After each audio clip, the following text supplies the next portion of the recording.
اگلا سوال ہے ہمارے پاس محمد قاسم کا. محمد قاسم, آپ اپنا سوال پوچھ لیجئے.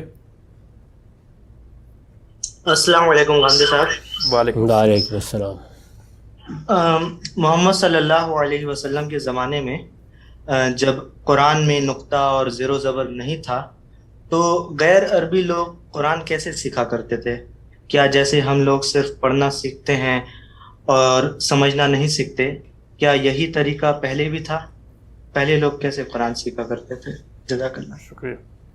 قرآن مجید کا جو متن ہے وہ لوگوں نے یاد بھی کیا ہوا تھا اور اس کو وہ لکھتے بھی تھے. رسالت مآب صلی اللہ علیہ وسلم کے زمانے ہی میں جب آپ نے قرآن لوگوں کو پڑھ کے سنایا تو اس کو لکھنے والوں نے لکھ لیا، یاد کرنے والوں نے یاد کر لیا. جن لوگوں نے یاد کیا وہ اس کو اعرابی کے ساتھ پڑھتے تھے، کوئی عبارت اس کے بغیر پڑھی ہی نہیں جا سکتی. میں اس وقت اردو بول رہا ہوں تو اعراب کے ساتھ بول رہا ہوں، یعنی ہر چیز جس طرح کے سمجھی جاتی ہے ویسے ہی بولی بھی جا رہی ہے. تو دونوں چیزیں ایک ہی وقت میں موجود تھیں.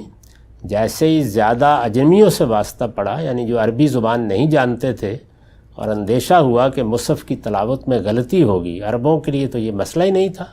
جیسے ہم اردو کی کتاب پڑھتے ہیں تو میں پر نہ بھی زبر لگی ہوئی ہو تو ٹھیک پڑھتے ہیں بالکل، اس لیے کہ ہم اس زبان سے واقف ہیں.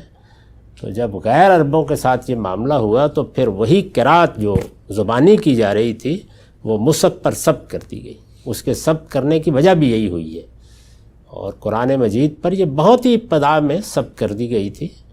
یعنی جیسے ہی اجمی لوگوں تک دعوت پہنچی تو جتنی ضرورت پیش آئی اس کے لحاظ سے فوراً وہ نسخے تیار ہونے شروع ہو گئے. اس زمانے سے لے کر آج تک ایسے ہی کیا جا رہا ہے اور لوگ سمجھ کر ہی پڑھتے تھے. یہ بیماری تو بہت بعد میں پیدا ہوئی.